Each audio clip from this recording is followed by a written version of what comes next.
This is an ad by BetterHelp. How often do you compare yourself to others? It's easy to envy friends' lives on social media, but comparison is the thief of joy. And in reality, nobody has it all together. Online therapy can help you focus on what you want, not what others have. Because your best life is better than the idea of someone else's. Stop comparing and start living with BetterHelp. Visit BetterHelp.com to learn more and save 10% off your first month. That's BetterHelp.com. True. Nag-gather ako ng mga questions na galing sa ating listeners na gusto nilang itanong kay Coach Lyqa. Simulan natin kay Kima. Si Kima ay from US. From US din si Kima.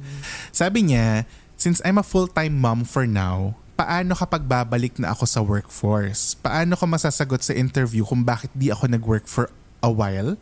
Or what can I do to improve myself before going back to work? Coach Lyqa.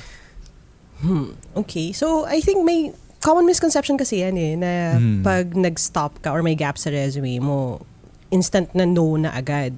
When in fact, pwede mo na siya i-justify. Valid reason, sa totoo lang, that you're raising a family, di ba? Na para mag-stop ka muna. So you could say na there was a shift in your priorities, di ba? Knowing na that's yung chapter ng life mo, it's a season in your life na your kid needed you the most.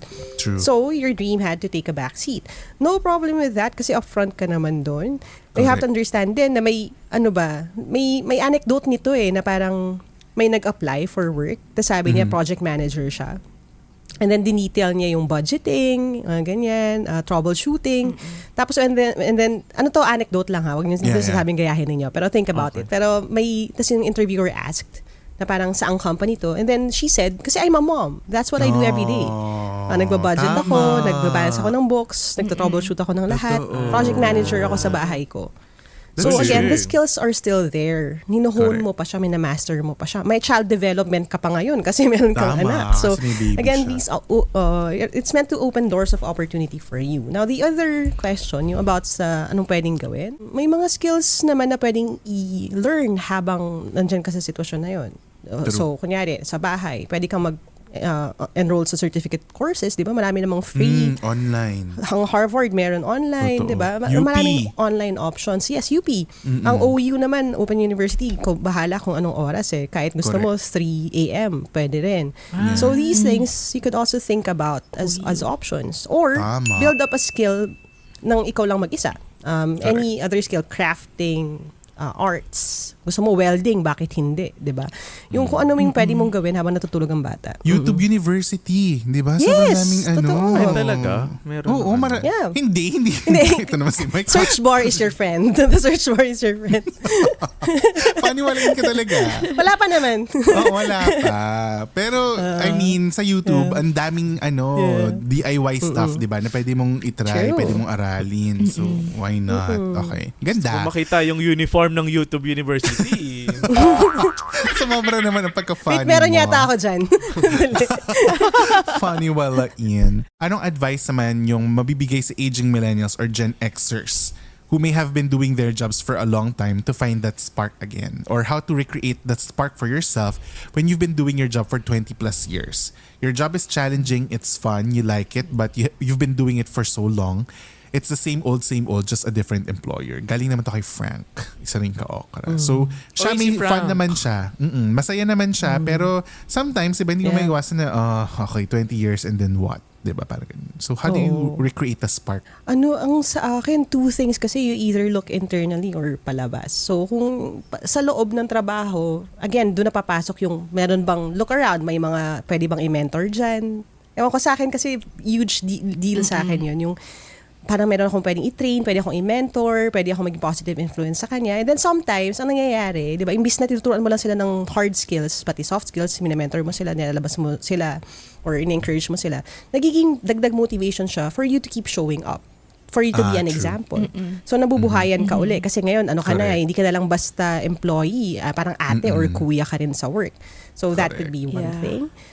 The other thing would be, medyo mas practical, ilista mo, lahat ng mga na-enable kang gawin dahil sa trabaho na yan. Okay. Para makita mo ang benefit. Ibalik natin doon sa lifestyle inflation, ha? Kasi minsan nakakalimutan natin.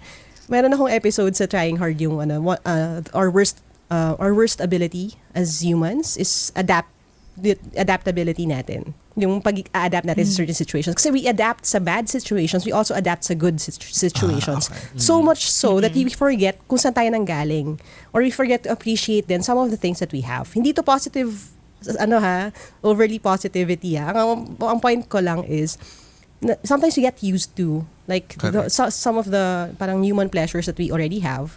Hindi na natin siya na-appreciate. When in fact, tinrabaho mo rin yun, hanggang nakarating ka dito na naka-aircon ka kung kailan mo gusto, nabibili mo kung ano yung gusto mo.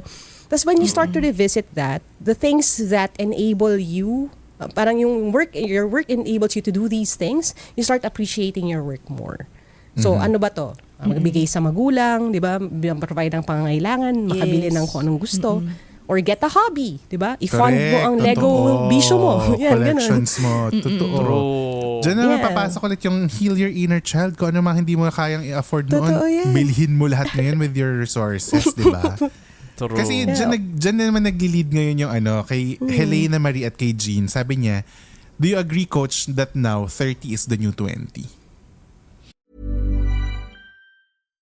This is an ad by BetterHelp. How often do you compare yourself to others? It's easy to envy friends' lives on social media, but comparison is the thief of joy, and in reality, nobody has it all together. Online therapy can help you focus on what you want, not what others have, because your best life is better than the idea of someone else's. Stop comparing and start living with BetterHelp.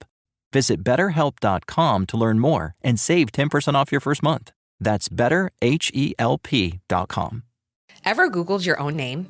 Prepare for a shock because your personal info, including addresses and phone numbers, is out there, especially with the recent hacks at some big phone and healthcare companies. But here's where Aura steps in.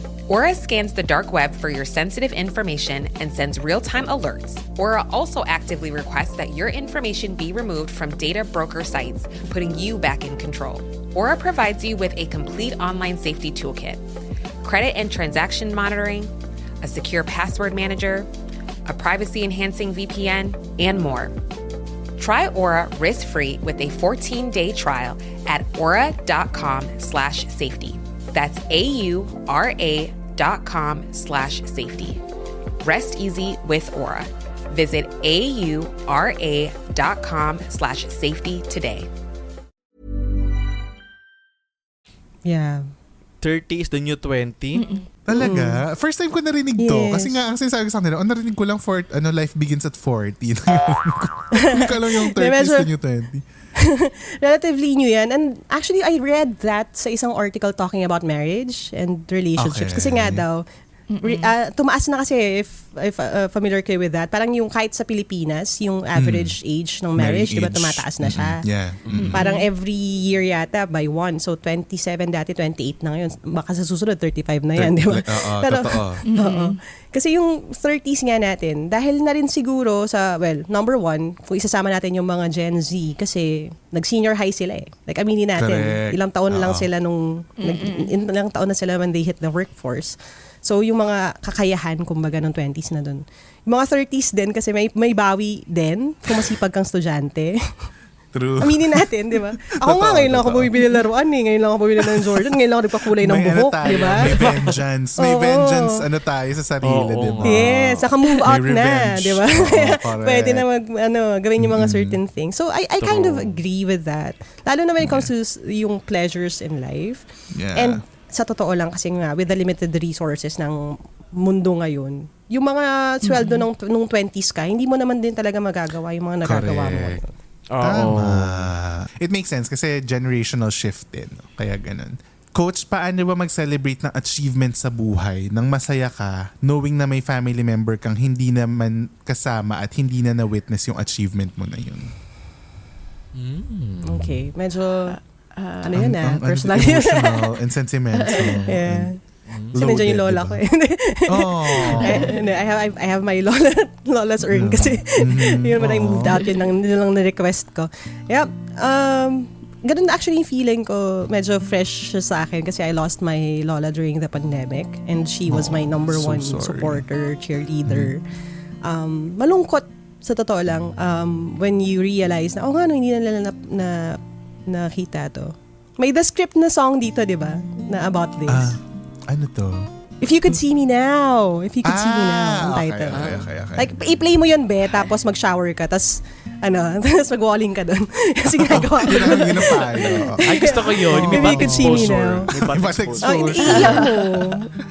Iiyak mo muna. Tapos, and then balik ka dun sa, ako kasi, here's the thing, when you love someone and when you're loved by someone so much, and you know them so well, kahit wala na sila, you know exactly kung anong gagawin niya. Kung nandun siya.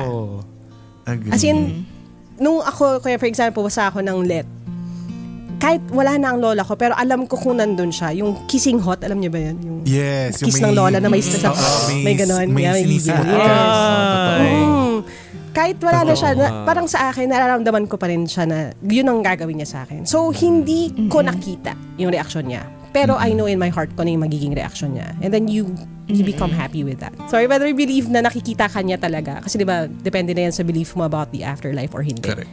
We have to understand na itong mga tao na to, they are real people. And yun nga, kilala mo naman sila. May expectations ka sa kanila, sa ginagawa nila. And lagi silang proud sa'yo. So, baunin mo yun. Totoo yan.